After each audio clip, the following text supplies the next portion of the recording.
ওয়াচের পাশে বে লাউঞ্জ। আমরা দেখবো বে লাউঞ্জে আমাদের ঢোকার পারমিশন আছে নাকি শুধু বে ওয়াচের লোকজন ঢুকতে পারে।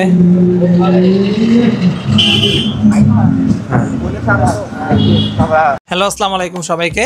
আজকে বে ওয়াচ হচ্ছে কক্সবাজারের সবচেয়ে লাক্সারিয়াস 5 স্টার হোটেল আমার মতে, এবং সেই বে ওয়াচের নিজস্ব কিচেন বে লাউঞ্জ ঘুরে দেখাবো আপনাদেরকে।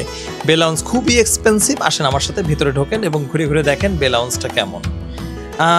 ওদের নিজস্ব কিচেনটা বে লাউঞ্জ বলতে আমি বলি যেমন ওয়েব রিসোর্টের ওয়েব কিচেন, তারপর অ্যাঙ্কর রিসোর্টের ওশেন কিচেন, ঠিক একইভাবে বে ওয়াচের হচ্ছে এই বে লাউঞ্জ বলা হয়।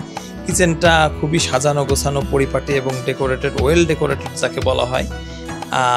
দামের একটা লিস্ট এখানে ঝুলানো আছে। এক ভাই দামের এত হিট রে ভাই, উনি টর্চ লাইট জ্বালায় দাম দেখা শুরু করে দিচ্ছে। যাই হোক, হালকা রাতের বেলা তো এটা তো একটু অন্ধকার ছিল, উনি টর্চ লাইট জ্বালায় দেখতেছিল। আপনারা একটু পজ করে দেখে নেবেন। এরপর আমি বে লাউঞ্জটা একটু ঘুরে ঘুরে দেখলাম। বিভিন্ন রকমের সামুদ্রিক আইটেম, অসাধারণ রান্না এবং দক্ষ শেফ দিয়ে রান্না করা হচ্ছিল। এবং পুরা বে ওয়াচটা তো বে লাউঞ্জটা আসলে সুন্দর খুবই সুন্দর। এই যে একটা ছোট সরু গিরিপথ আছে, এদিক দিয়ে সোজা একেবারে সমুদ্রের দিকে আগায় গেছে। আসেন আমার সাথে। এই যে এখানে একটা শেডের নিচে সবাই খাওয়া দাওয়া করতেছে। আমি এখানে সবাই খাওয়া দাওয়ার মাঝখান থেকে একেবারে ঢুকে গেলাম। যাই হোক, এরপরে এই যে সামনে বেডগুলা পাতা আছে। এই বেডগুলা বে লাউঞ্জের একটা খুব ইউনিক ব্যাপার, আমি একটু বুঝাই বলি। আপনি যদি বে ওয়াচে ভাড়া নেন, বে ওয়াচ ভাড়া নিলে বে লাউঞ্জের এই বেডগুলা ফ্রি। যতক্ষণ খুশি আপনি আরামে এই সমুদ্র উপভোগ করতে পারবেন। এটা কিন্তু সমুদ্রের পাড়েই ওয়েব রিসোর্টের নাই, তারপরে অ্যাঙ্কর রিসোর্টের নাই। আমার মতে এগুলো দেওয়া উচিত যে আমাদের গেস্টরা সমুদ্রের পাড়ে যতক্ষণ খুশি ততক্ষণ এভাবে শুয়ে থাকবে, কিন্তু না, এরকমভাবে আসলে দেয়নি।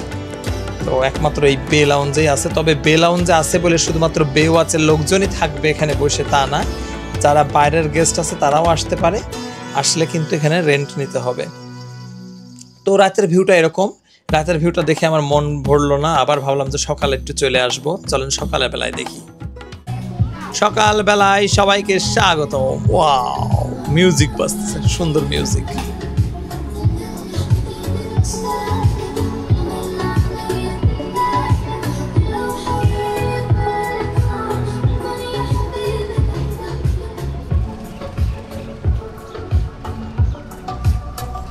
আসলে দিনের বেলায় এতটা কর্মচাঞ্চল্য থাকে না যতটা রাতে এরা জীবন্ত হয়ে ওঠে।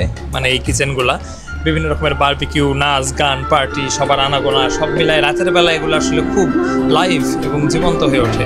তো দিনের বেলা তো সুন্দর পরিপাটি, মিউজিক চলতেছে, ব্যাকগ্রাউন্ড মিউজিক সুন্দর এবং লোকজনের চাঞ্চল্য চলতেছেই। দুপুরের খাবারের আয়োজন চলতেছে। আসলে এত সুন্দর পরিপাটি করে গোছানো কারোর যে কিচেন বা এটা আসলে বে লাউঞ্জটা আসলে বে ওয়াচকে এই জন্যই আসলে সবচেয়ে মোস্ট লাক্সারিয়াস হোটেল বলা হয়। এদের বে লাউঞ্জটা দেখেন এত সুন্দরভাবে বানানো। কেন এই হোটেলটা সবচেয়ে লাক্সারিয়াস হোটেল হবে? এগুলো কারণে এটা সবচেয়ে বে ওয়াচ হচ্ছে এই কারণেই সবচেয়ে লাক্সারিয়াস হোটেল। যাই হোক, আমি চারপাশটা ঘুরে ঘুরে দেখতে থাকলাম এবং আপনাদের সবাইকে আমন্ত্রণ থাকবে যে আপনারাও অবশ্যই বে লাউঞ্জে একটা কোনো আইটেম খেয়ে যাবেন এবং এই সুন্দর মনোরম দৃশ্য উপভোগ করবেন। আল্লাহ হাফেজ সবাইকে। একটা চেয়ার নিলাম, পুরো সুন্দর ছাতা। কক্সবাজারে এই চেয়ারগুলো নিয়ে আমার একটা মতামত আছে। আমার মতে ওই যে অনেকে সি ভিউ হোটেল নেয় না, জানালাতে বিশাল সমুদ্র দেখা যায়, তার থেকে এই চেয়ার ভাড়া নেওয়া ভালো। কি সুন্দর সমুদ্র দেখা যাচ্ছে, আর হু হু করে বাতাস আসতেছে।